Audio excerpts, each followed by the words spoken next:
A final goodbye for iconic U.S. lawmaker and civil rights activist John Lewis.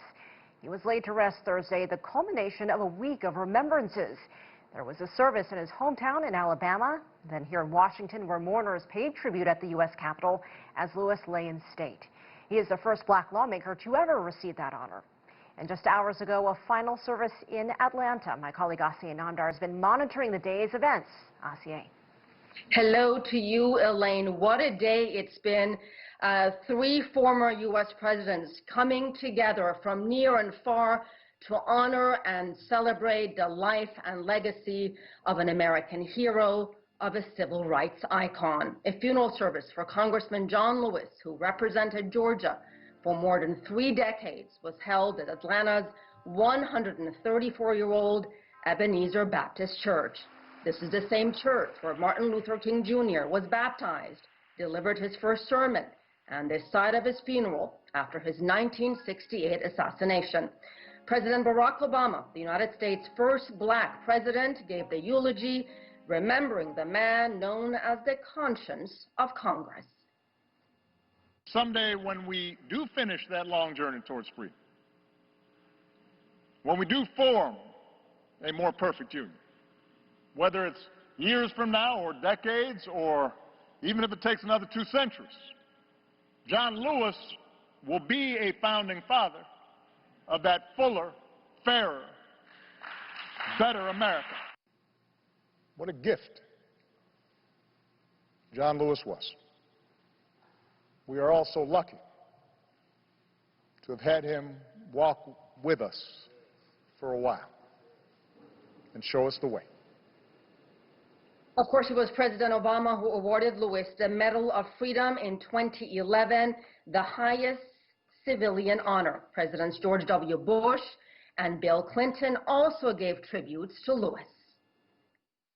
We live in a better and nobler country today because of John Lewis and his abiding faith in the power of God, in the power of democracy, and in the power of love to lift us all to a higher ground. Always keeping his eyes on the prize, always believing none of us will be free until all of us are equal. I just loved him. I always will. John Lewis, of course, grew up in an era of racial segregation inspired by Martin Luther King. After hearing his message of nonviolence on the radio, he credited King for teaching him to be, quote, hopeful, to be optimistic, to never get lost in despair. Now, along with King, Lewis, as a young man, led a sea of humanity for the March on Washington back in 1963. 2 years later, he led one of the most defining marches in a segregated South, demanding voting rights for blacks, which had been denied. He was beaten, his skull fractured by Alabama state troopers on the Edmund Pettus Bridge in Selma in what became known as Bloody Sunday.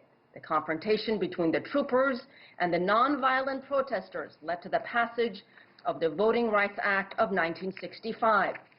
Lewis never showed bitterness, never held a grudge. His remarkable life devoted to service and standing up to injustice. Injustice as well as racism and what he called getting into good trouble. John Lewis was my hero, my friend. Let's honor him by getting in good trouble. That was 12-year-old Tibri Fall, who Lewis befriended. He, of course, was choking up, visibly emotional, after reading Lewis's favorite poem, Invictus. Elaine? Atlanta is your hometown, my hometown, and I know you have a fun story of you meeting him.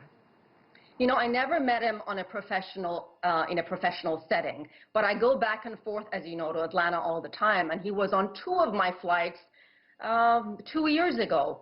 And one of those flights, I got the nerve as I got on the Delta flight. He was sitting on coach. I went into him. He was, you know, he had just put on his seatbelt. I leaned forward. I said, Congressman Lewis, I'm so sorry to bother you, but I so admire you. I'm a huge fan. I'm from Atlanta.